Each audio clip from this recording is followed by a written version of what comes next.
All right, here we go. Sounds good. Welcome, Dua. Hey, first of all, congratulations to Mulan. I just watched it this morning, and you were funny as freaking hell. And I've been reading. How do you?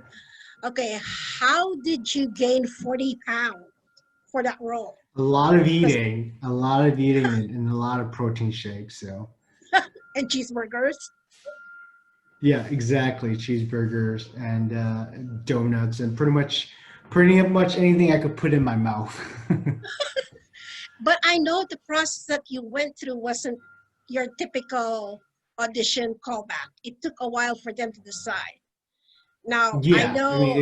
it was. Go ahead. Go ahead. Yeah, it was a long process. I mean, it roughly is probably like a year process for me. But the thing Mhm. is, like the film itself, the process for the film, it was like pretty much 6 years because they couldn't find the right Mulan, and from there, Mhm. they just keep waiting and pushing until they found the right Mulan to play Mulan. So So your audition for Mulan came right after Gran Torino? no, Gran Chino was pretty much 10 years ago. Right, So in right. between Gran Torino and Mulan, I was, doing independent films and TV, and and pretty much do a lot of theater and stuff. And then pretty much, after 10 years, Mulan came available, and auditioned for it. So I've been reading a lot of your interviews. That's what I do if I do interviews and something. And I know you and your family migrated to the United States, here in the United States. And um, yeah. reading to your background, um, I I was kind of like, um, how would I say that? I was touched by the fact that you went on a different path, coming from a very well, we are of the same, not really the same, but our cultures kind of like guide us to a path that our parents expect us to do, and Yep. it's so atypical of an Asian family. Let's just put it that way, that parents guide them to a certain path, and this is what you're supposed to do, and this is what is expected to do. What I find interesting is that yours was very different, becoming the youngest son. It was expected of you to take care of the family, because normally it's the oldest son or the firstborn that takes responsibility. That must have been so hard to, to break off um, from that, not really that culture or that kind of like mindset, and telling your folks or telling your father in particular, uh, you want me to be a lawyer and a doctor, but I'm good at something else, and let me prove it to you. Yeah. So how let's just put it this way. My question is going to be, how difficult was that, or how challenging was that? I mean, telling my parents was not difficult. I think it was more the fact of executing it. So Mm-hmm. because going into the arts, it's a different you know a different path. So without my sisters being there to kind of be there to support them physically as I was Right, supporting them financially. So without them, I wouldn't, the pressure would have been more on top of my shoulders. But just knowing the right. fact that my sisters were there to help support them, it kind of eased that transition of becoming an actor. But I mean, like on a day-to-day base, like I do get those phone calls and those pressure, like, oh, come back and take care of us, Right, right, like it's right, an obligation. So right. but it's more of throughout the journey, throughout the time period of me becoming work to get to this point. There was moments where you do feel that pressure of going back home and taking care of your parents. But again, it's eased by my sisters being there to support them. So You said you were inspired by your chorus teacher in high school or elementary to go on acting. Did I get it right? yeah, so yeah, it's my choir teacher who's also the drama teacher at my school. So it was in middle school and high school that she told me to try out for a play, and I did, and I just liked it, the experience of the live reaction. And so from Right. that, it propelled me to to continue performing in theaters and in my home state. And from there, gradually you discover, that there is something called filmmaking, and Right. it's not so far away from a reach. And that's how I kind of got into being an actor and filmmaking and stuff like that. Are you in touch with that teacher?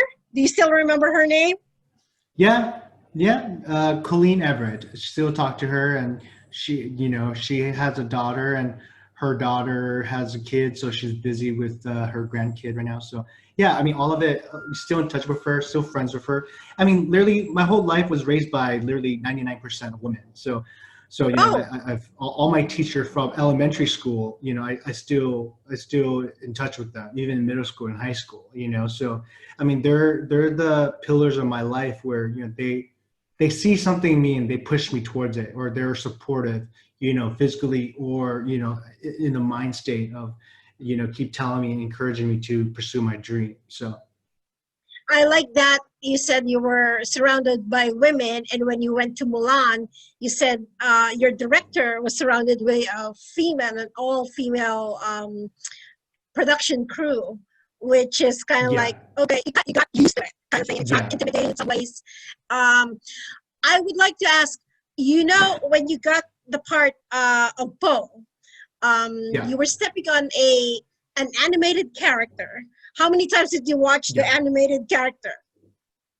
I mean, I grew up watching it like a lot of kids during that time, So I knew the story. I knew the animated story as well, and Mm-hmm. also I knew the Ballad of Mulan.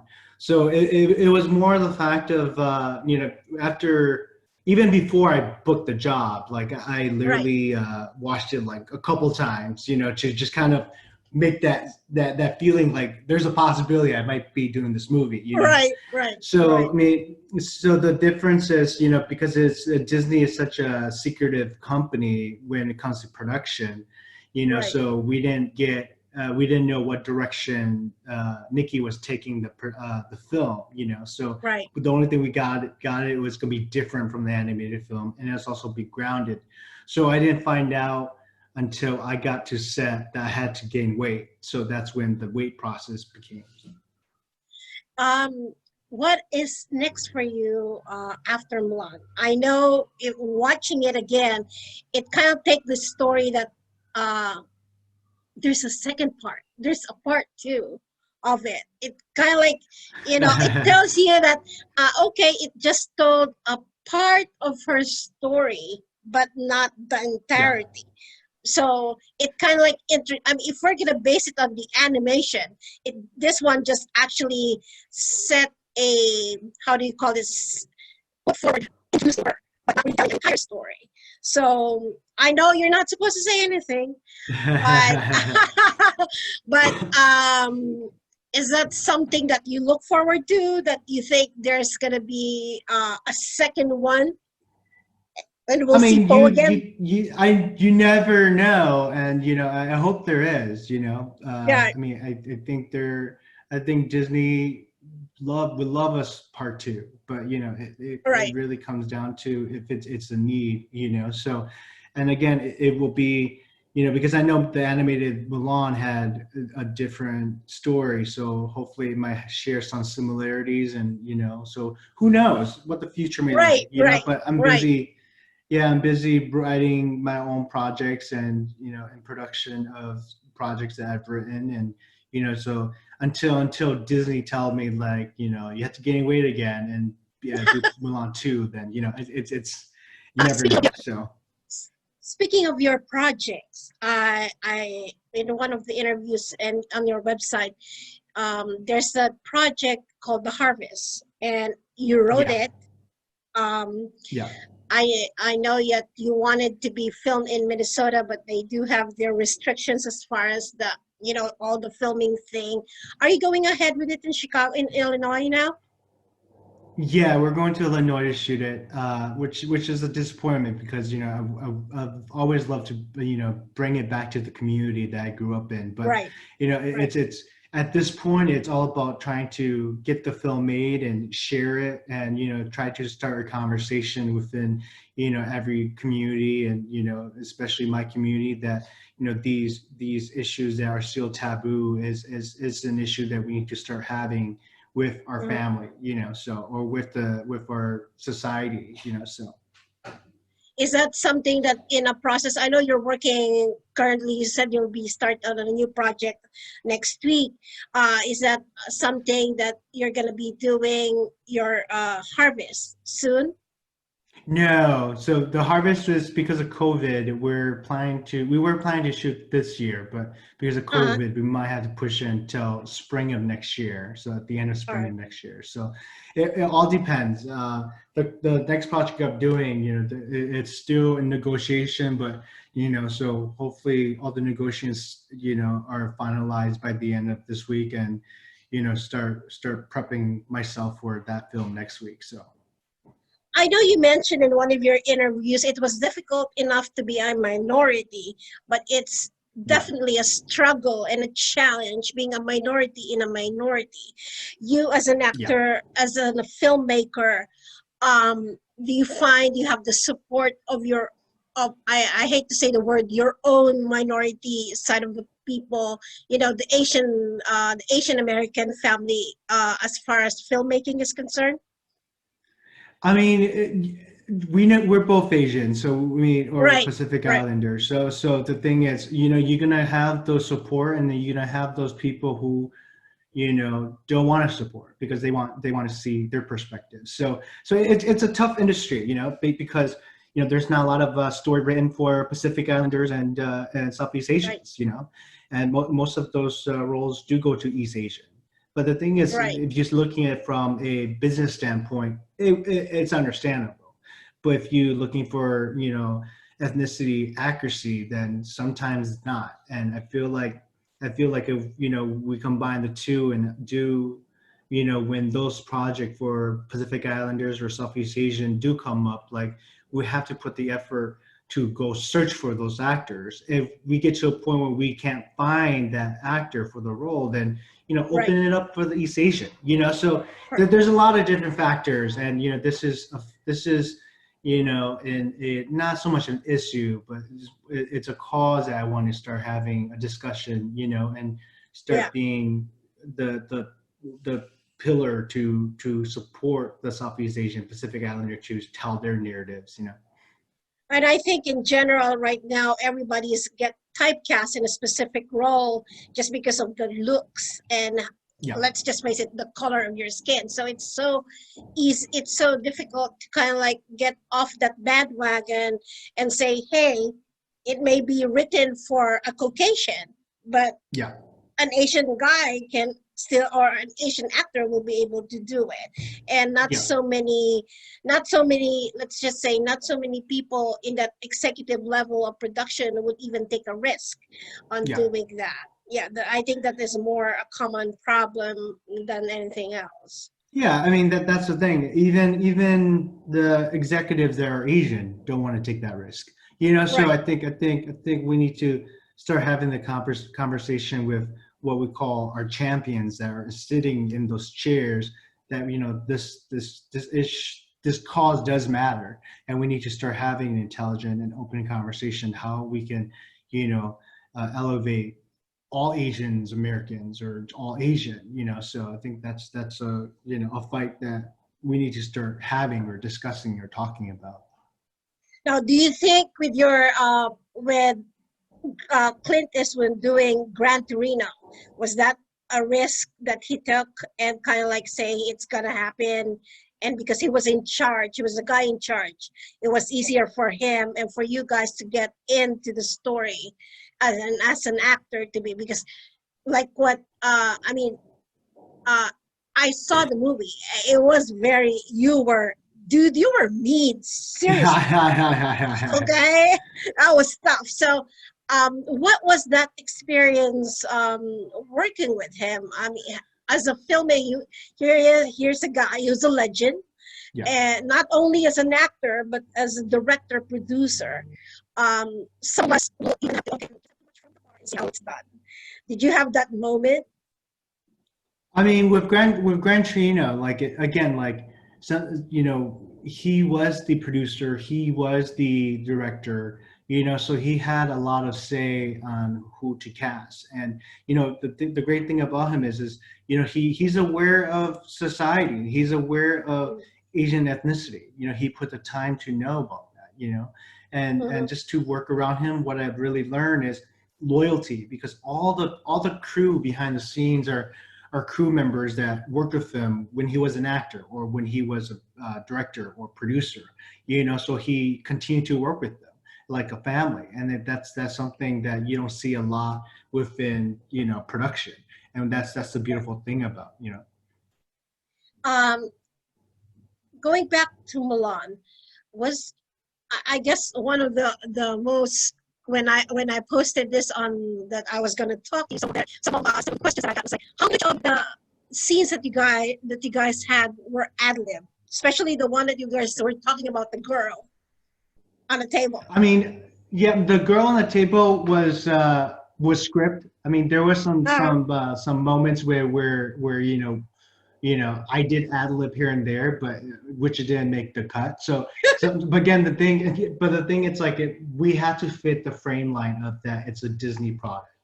right, So even though it was funny when we were shooting it, you know, so they had to also, you know, the great thing about Nikki is she allowed me to ad lib and have fun and bring myself and the character to life, and you know, right. and play a little. And you know, but at the end of the day, it does come down to what fit the Disney brand and how does it help to escalate the story. You know what I mean? So yeah, I mean, shooting it was fun, and I had a great time. And you know, to have a director like Nikki who believes in you, it's a beautiful thing. You know, because she allows you to become, you know, the character. And if she does need a little tweak, the beauty about her is she would say one word, and you already understand what she's saying. You know, just Right. one word, and you're like, okay, I get it. You know, so that's one thing that I do cherish working with Nikki. So.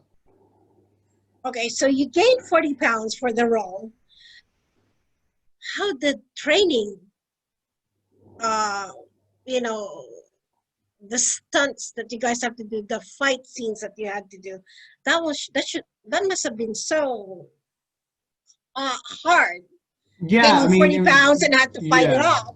Yeah, I mean, the great thing is the stunt team in New Zealand and LA was kind enough to understand that I need to maintain my weight. So, Mm-hmm. and you know, like we would do the movement at a slower pace, and until you know it's time for show and tell, you know, we'll put that they understand that I will put that effort, not the effort, but like go 100% into the fighting. You know, so the great thing about these two different stunt teams and stunt coordinator, they understood that, and you know, and they believed in me to, you know, hone my craft and you know fight for the fight Right. scene.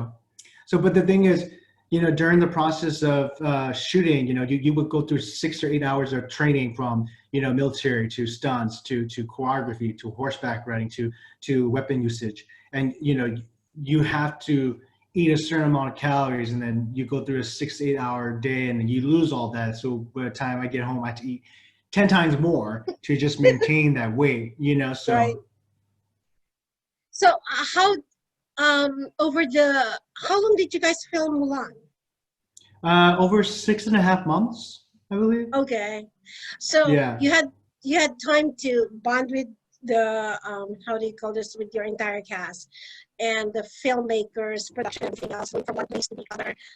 What can you say that you take away from the experience of filming a Disney movie that's came from animated to live action? And what I take from it is just the power working under a woman leadership and her crew, and just to see how they, you know, weave in together and you know finish creating a tapestry in a sense, and metaphorically speaking, you know, and it is beautifully displayed on screen. And we wished it was on the big screen, but it did Right, came on right, Disney Plus. So, but the right. thing is, just to experience that, because most of the production I work with, even though Uh-huh. it's a female director, you know, Mm-hmm. it's pretty much the portion, the ratio is more men Men. than females. Hmm.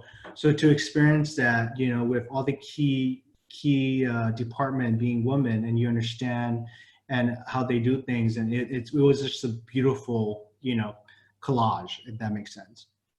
You love, by the way, I read all your interviews.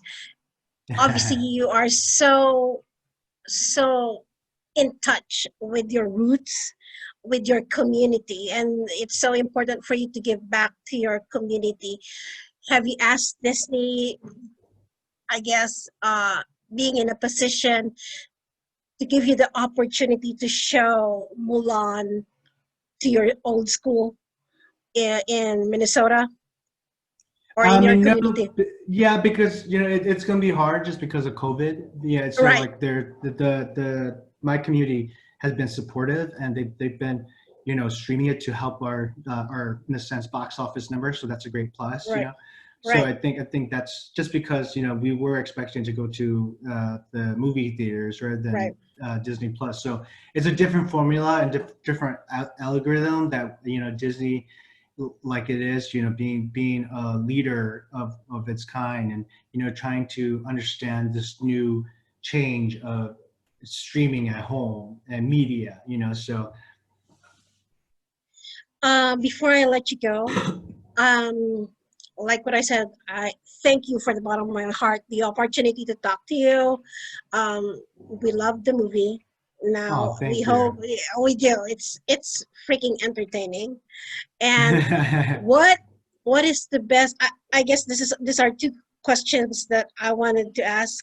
What is your message to your fans? Number one, and what is the message? What is your message to the young people who's trying also to be in a path of filmmaking or theater or acting, who's probably going through the same journey Yeah. as you I are mean, having right now? yeah, just combine all of them together. I think what message I want to send out is, this is our time to elevate our sisters, our mothers, our aunties, all the women in our lives, because we have to elevate them because they are the foundation of who we are as men, or as kids. So we need to take that time to show them love, and for people who wants to be in this industry, don't be afraid of all the no's, Right. because it only takes one yes to open the door, but it takes you to walk through it, you know. And I think even with me, where a kid from the projects, dreaming of something big and making an execute, to be in a Disney movie, or to work with Clint Eastwood, or to work with these other directors, and didn't stop me because somebody told me no. If I can do it, you can too, but you just have to be patient, and I think that's the big message I do want to tell kids, that 10 no's does not equal to one yes, Yeah. and that one yes can literally change your life if you're prepared. And, to be prepared, you have to put the work in. If you don't put the work in, nothing might not happen. There's Correct. no magic pill that you eat and wake up tomorrow and, you're Prince Charming in a Disney movie, so. I before one last question just popped up my mind. I know you went to the premiere with your family, Yeah. and I saw the picture. What did your dad say about it? Both my dad and mom were so proud of me, and the thing is, for them to see their child standing in front of the stage with Jet Li, just solidified that the career that I've been fighting for came into tuition and came full circle for them. Because you grew up watching Jet Li as a legend, and but Right. to see your child standing next to him, you know, just proves that anything could happen. So they're very Right. proud of me, and they're gonna be parents no matter what. There's days when they're Right. just gonna Yeah. yell at you for no reason, Where but is it? yeah, and that they still love you, and that's what parents do. So Well, I wish you all the luck in the world, and we're watching for Mulan 2 now. All right, and please stay safe You and stay too. in touch. And Definitely. thank you so much. I Of appreciate it. I really course. do. Of course. All right, Thank you so much, Amy. thank you, and see you soon. Sounds good. Bye bye.